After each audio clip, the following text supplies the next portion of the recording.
네, 올해 상반기 역대 최대 수출을 기록한 이 화장품 기업들 실적 발표 이후 주가의 희비는 엇갈렸습니다. 자, 이 시장 기대치에 따라서 등락이 갈렸는데 이 눈높이가 높아진 만큼 이 VT나 실리콘2 같은 경우에는 좋은 실적을 내고도 급락을 했습니다. 자, 그렇다면 화장품과 함께 올해 올랐던 이 상반기 역대급 수출을 기록했던 K푸드는 어떨지, 또 K푸드의 인기가 실적으로 증명될 수 있을지까지 제가 한번 짚어드리겠습니다. 네. 삼양식품 실적이 조금 전에 발표가 됐는데 실망감이 주가를 보니까 상당히 큰 것 같아요. 왜 이런 실망감이 있는지 모르겠습니다.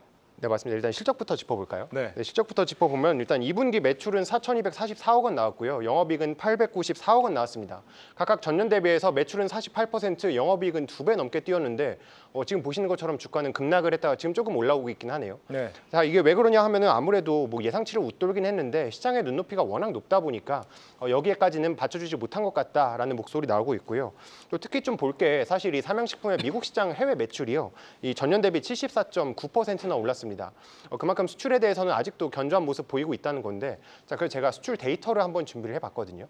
이 상반기까지 보면은 일단 라면 수출이 넉 달 연속 지금 긍정적인 모습을 보이고 있습니다. 네. 다만 이제 하반기에 8월 들어서 조금 이게 꺾이다 보니까 삼양식품도 그렇고 조금 하반기에는 어려운 것 아니냐라는 목소리가 나오고 있는데요.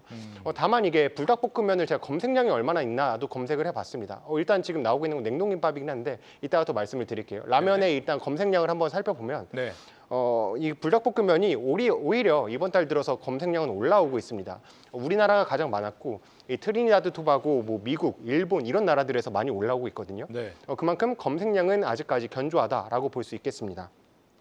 그리고 네. 삼양식품에 또 중요한 게 이제 하반기에 기대할 수 있을 만한 게 이제 서구권에서 비중이 확대되고 있다라는 것도 중요한데요. 자, 일단 미국 월마트에서는 지금 90% 초반대 점유율이 확대가 되고 있고 코스트코에도 한 60% 정도 입점을 했거든요. 네. 그렇다 보니까 아무래도 파이가 아직까지 남아 있다라고 볼 수 있겠고, 또 한 가지가 지금 밀양 2공장에 삼양에서 생산 라인 많이 증설을 하고 있습니다. 이건 내년에 지금 완공이 예상되어 있는데, 자, 이거 같은 경우에 이제 내년 하반기에는 한 캐파가 40% 정도 늘어날 수 있다라는 목소리까지 나오고 있습니다. 네. 지금 나오고 있는 게 해외 매출 사상 첫 3천억 원 돌파했다는 거 아니겠습니까? 네. 부장님, 근데 왜 이렇게 주가는 이 반응을 어떻게 이해를 하고 있어요? 그래서 이제 삼양식품이 상당히 많이 올랐잖아요. 네. 예, 지금에 보면 이제 화장품도 그랬고, 화장품 이제 대표적인 게 실리콘2죠. 그리고 음식료 쪽은 이제 삼양식품. 그래서 저는 사실 이제 방송 전에 삼양식품이 어떤 모습을 할까, 이제 실적은 좋게 나오겠지만 주가에 대한 반응이 어떨까, 시장에 대한 반응이 어떨까라고 궁금했는데, 일단은 상당히, 그러니까 이런 거지 않습니까? 그러니까 증가는 절대적인 양은 계속적으로 증가할 텐데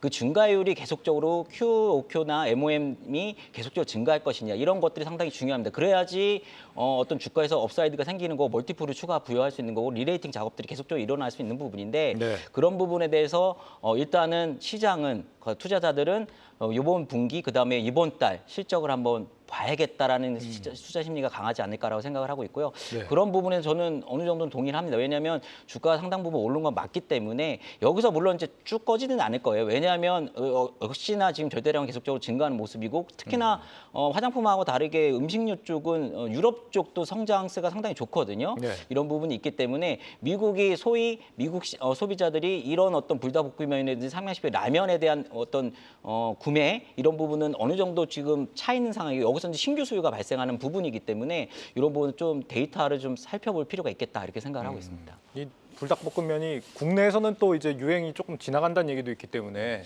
해외에서도 이게 이어질 것이냐, 수출이 계속 이게 활로를 찾으면 모르겠는데, 지금 정 기자가 갖고 온 데이터에서 8월 들어서 라면 수출이 좀 둔화됐다 이런 얘기가 있지 않습니까? 이거는 좀 유의미하게 봐야 되나요? 어떻게 보세요? 그렇죠. 이제 이게 연속성을 발휘할지 아니면 어떤 특수성이 있는 부분일지도 좀 살펴봐야 될 필요는 있어요. 그렇기 때문에 그런 부분에서 지금 어떻게 보면 예단하지는 않았으면 좋겠고요. 보유자분들은 일단 갖고 계시는 게 맞는 것 같고, 다만 이제 신규 매수자분들에서는, 저는 이제 현장에서는 이제 음식료나 이제 화장품 섹터에 대해서는 일단 이렇게 상승한 다음에 피크 아웃이 올 것이냐 안 올 것이냐는 고민하는 시점에서는 기간 조정을 가질 가능성이 높거든요. 그렇기 때문에 일단 신규 소유자분들이 일단 관망으로 대응하는 게 맞지 않을까라고 생각을 하고 있습니다. 예.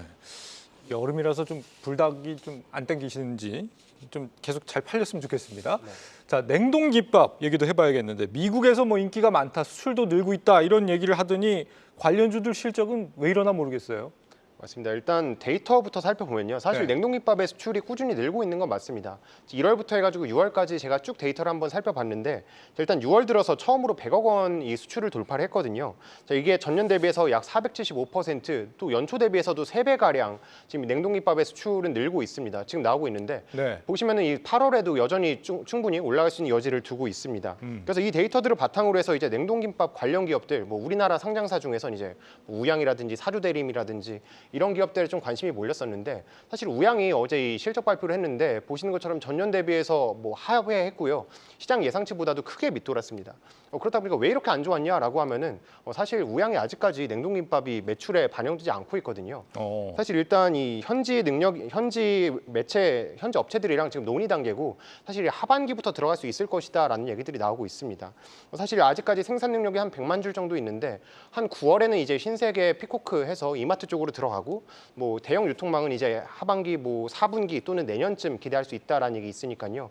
이거는 조금 살펴보셔야겠고 또 하나가 사주대림인데 사주대림이 사실 한인마트에 납품을 하고 있긴 합니다. 네. 근데 사주대림이 월 생산 능력이 한 달에 10만 줄밖에 안 되거든요.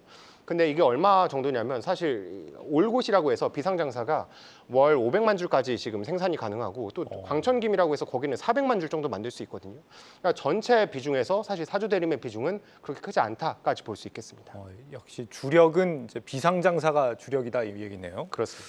부장님 지금 실적이 약간 기대에 못 미치는 기업들이 뭐 전체는 아니지만 일부 좀 나타나는 것 같아요. K 뷰티도 그렇고 K 푸드도 그렇고 네. 지금 이쪽 그 K 뷰티나 K 푸드를 보시는 어떤 관점에 좀 변화가 생기셨습니까? 이 실적을 보시면서?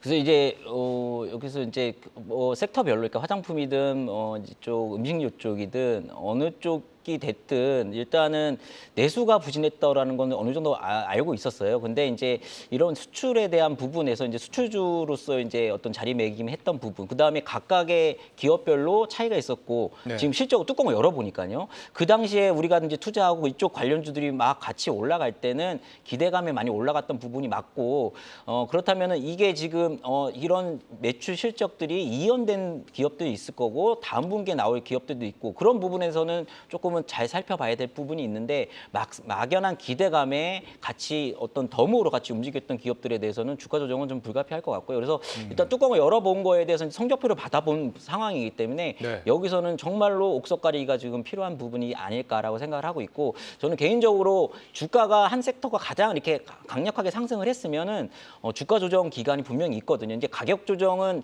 크지 않는 기업이 있고 큰 기업들이 있죠. 이게 뚜껑을 열어본데 만약에 실적이 생각보다 대단히 안 좋게 나온 기업들은 주가 조정은 불가피한 거고요. 근데 생각보다 선방했고 눈높이에는 맞았는데 이거보다 시장의 눈높이가 더 컸기 때문에 바로 또 반등을 못하는 상승을 못하는 기업들에 대해서는 예. 일단 횡보할 가능성이 높다. 이렇게 좀 전체적으로 보시면 좋을 것 같습니다. 네, 감사합니다. 정 기자 오늘 주제 어떻게 정리해 볼까요? 네, 프랑스에서는 양치기들이 뭐 해가 질 무렵을 개와 늑대의 시간이라고 부른다고 합니다. 뭐 내가 키우는 개인지 뭐 정말 무서운 늑대인지 모르는 시간이다라는 건데 지금도 딱 그 시기가 아닌가 싶습니다. 지금 개별 기업마다 실적에 따라서 이 방향성이 엇갈리고 있기 때문에 실적이 중요하다라는 거 다시 한번 말씀드리면서 개와 늑대의 시간으로 마무리하겠습니다. 네, 이번 2분기 실적을 아주 눈여겨서 봤어야 됐던 것 같습니다. 정호진 기자와 여기까지 듣고요. 취재 현장으로 이어가겠습니다. 계속해서 다양한 경제 이슈를 알고 싶다면 구독과 좋아요, 알림 설정 부탁드립니다. AI 캐스터 권미정이었습니다.